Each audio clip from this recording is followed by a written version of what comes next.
지난달 장을 보던 김미영 씨는 카트 앞에서 잠시 멈칫했습니다. 늘 사던 수입 과일 가격이 또 올랐기 때문입니다. 지난달까지만 해도 9,900원이었는데 계산대 앞에서 영수증을 받아든 그녀의 얼굴이 굳어졌습니다. 같은 물건을 샀을 뿐인데 지출은 2만 원 가까이 늘어났습니다. 요즘 뉴스를 보면 환율 이야기가 빠지지 않습니다.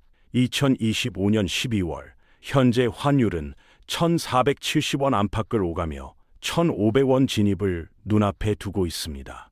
도대체 환율은 왜 이렇게 변하는 것이며 환율 1,500원은 우리에게 어떤 변화를 가져오게 되는 걸까요?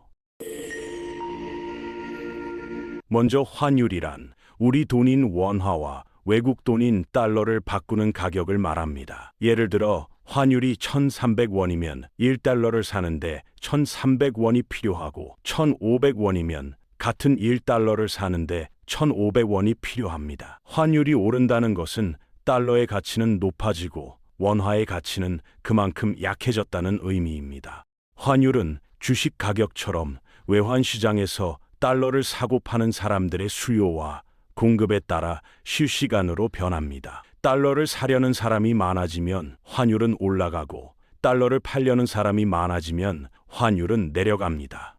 그렇다면 환율이 오르면 어떤 일이 벌어질까요? 가장 먼저 체감되는 것은 물가입니다. 해외에서 들여오는 원자재 가격이 오르고 그 영향은 기름값과 식료품 가격, 생필품 가격으로 그대로 이어집니다. 기업들은 해외에서 원자재와 부품을 사오는 비용이 늘어나고 그 부담은 다시 소비자 가격에 반영됩니다. 결국 우리 장바구니 물가와 기업 비용 그리고 국가 경제 전체가 직접적인 영향을 받게 됩니다. 그렇다면 왜 최근 몇 년간 환율은 계속 오르고 있을까요? 가장 큰 이유는 미국의 높은 금리입니다. 돈은 금리가 높은 나라로 이동합니다. 같은 돈을 맡겨도 더 많은 이자를 받을 수 있기 때문입니다. 미국은 높은 금리를 장기간 유지해 왔고 한국은 그만큼 따라가지 못했습니다. 이로 인해 글로벌 자금은 계속해서 미국으로 이동했고 한국에서는 원화를 팔고 달러를 사려는 수요가 이어졌습니다. 두 번째 이유는 해외 투자 확대입니다. 개인 투자자들뿐 아니라 국민연금, 대기업들까지 해외 주식과 해외 사업 투자를 늘리면서 달러 수요가 급증했습니다. 세 번째는 우리나라의 구조적인 문제입니다. 석유, 가스, 곡물 같은 주요 자원 대부분을 수입에 의존하고 있고 이 모든 결제는 달러로 이루어집니다. 한국은 구조적으로 달러를 계속 사야 하는 나라일 수밖에 없습니다. 세계 정세 불안도 영향을 미칩니다. 전쟁, 금융시장 불안, 경기 침체에 대한 우려가 커질수록 전 세계 자금은 안전자산으로 여겨지는 달러로 몰립니다. 여기에 중국 경기 둔화와 아시아 경제 전반의 불안까지 겹치면서 이러한 흐름은 더욱 강화되고 있습니다.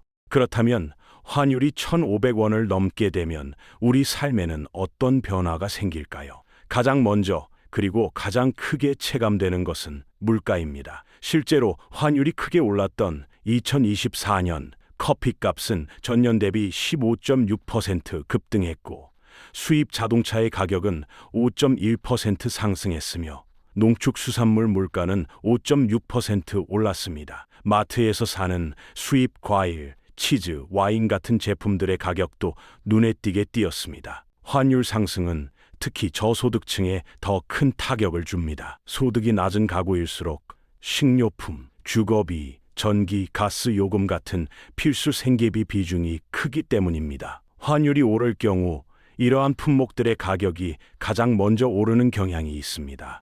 물가가 오르면 사람들은 가장 먼저 지갑을 닫습니다. 실제로 최근 소비 심리 지수는 88.4까지 떨어졌는데 이는 외환 위기와 글로벌 금융 위기 당시와 비교될 만큼 낮은 수준입니다. 소비가 줄어들면 기업 매출이 감소하고 기업은 다시 투자를 줄이며 결국 고용까지 위축되는 악순환으로 이어질 수 있습니다. 실제로 2024년에는 소득 하위 20% 가구의 근로소득이 5년 만에 처음으로 감소했습니다. 벌이는 줄어드는데 물가는 오르니 서민들의 체감 부담은 더욱 커질 수밖에 없습니다. 해외여행이나 유학처럼 달러를 직접 사용해야 하는 경우에는 부담이 훨씬 더 커집니다. 환율이 1,300원일 때 1만 달러는 1,300만 원이지만 환율이 1,500원이 되면 1,500만 원이 필요합니다. 같은 소비를 해도 200만 원을 더 써야 하는 셈입니다. 주식시장도 영향을 받습니다. 환율이 급격히 오르면 외국인 투자자들은 환차손을 우려해 자금을 회수합니다. 실제로 2024년 12월 환율이 1,410원을 넘자 외국인은 5,700억 원 넘게 순매도했고 코스피는 2.45% 하락했습니다.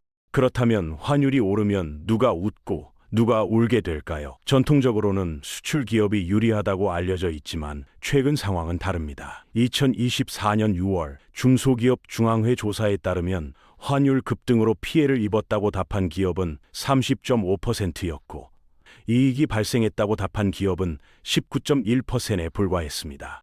그 이유는 수출 기업이라 하더라도 해외에서 원자재를 수입해야 하는 경우 비용 부담이 동시에 늘어나기 때문입니다. 여기에 최근에는 일부 기업들이 외국계 금융기관과 체결한 FX 트리거 계약 문제도 거론되고 있습니다. 환율이 1,500원인데 1,400원의 달러를 팔아야 한다면 이 차이만큼 손실이 그대로 발생하게 됩니다. 이런 위험은 과거에도 있었습니다. 바로 키코 사태입니다. 당시에도 환율 급등 속에서 낮은 가격에 달러를 팔아야 했던 중소기업들이 막대한 손실을 입었습니다.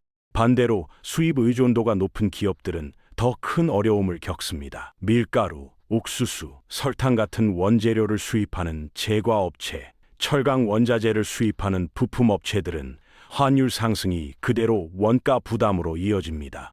개인에게도 환율은 중요한 영향을 줍니다. 달러 예금, 달러 보험, 미국 주식처럼 달러 자산을 보유한 사람들은 원화 기준 자산 가치가 함께 올라갑니다. 예를 들어 10,000달러를 보유한 사람이 환율 1,300원에서는 1,300만 원이던 자산이 환율 1,500원이 되면 1,500만 원으로 늘어나게 됩니다. 200만 원의 차이가 발생하는 것입니다.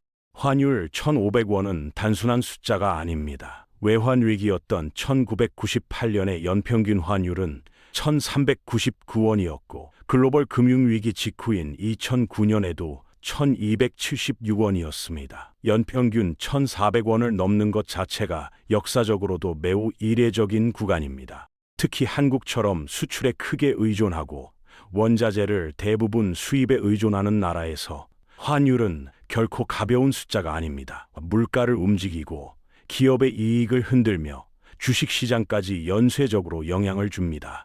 환율 1,500원이라는 숫자는 단순한 기준선이 아니라 시장 심리를 크게 자극하는 상징적인 구간입니다. 이 선을 넘는 순간 불안 심리가 더 커지고 달러를 찾는 움직임이 더 강해지면서 환율이 다시 환율을 밀어올리는 악순환으로 이어질 수 있다는 우려도 나옵니다.